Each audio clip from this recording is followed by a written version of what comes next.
सनम जश्न के धमाकों की आवाज़, फटाकों की आवाज़, भारत माता की जय के नारे, चैंपियंस ट्रॉफी, इंडिया के नाम, हमारे नाम। प्रश्न कुंडली के सितारे एकदम सही बोलते हैं साहब।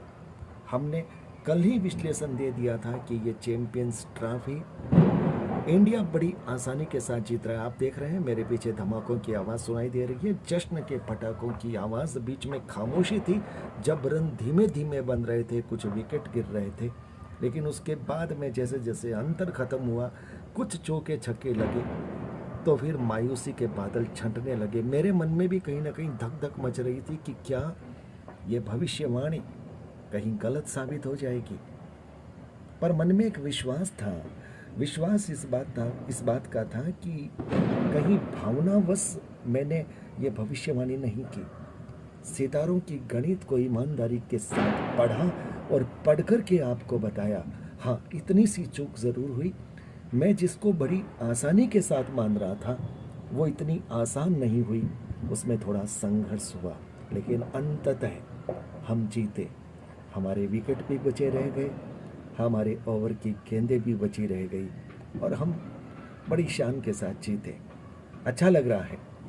ज्योतिष पर विश्वास, ज्योतिष पर भरोसा, सितारों की गणित पर विश्वास, इस तरह की जब आप भविष्यवाणी करते हैं और सफल होती है तो आपका विश्वास, आपकी आस्था उस पर बहुत अधिक बढ़ती है। आप देखिए बड़े बड़े ज्योतिषियों को जो पढ़ाते हैं लेकिन भविष्यवाणियाँ करने में कतराते हैं, क्योंकि कहीं ना कहीं एक रिस्क फैक्टर रहता है और उस रिस्क फैक्टर से उन्हें यह भी लगता है कि अगर भविष्यवाणी गलत हो गई तो लोग जो पढ़ने के लिए आते हैं कहीं उनका विश्वास डिगेगा।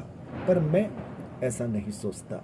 मेरा यह मानना है कि अगर आपको अपने ज्योतिष पर, अपनी गणित पर विश्वास है तो फिर कह दीजिए गलत हो सकते हैं। देखिए ये पटाखों की आवाज़, धमाके, बड़े ही शानदार जश्न का माहौल। आप सबको बहुत बहुत बधाई, बहुत बहुत बधाई हमारी भारतीय क्रिकेट टीम के खिलाड़ियों को और आप सबको आभार, नमस्कार।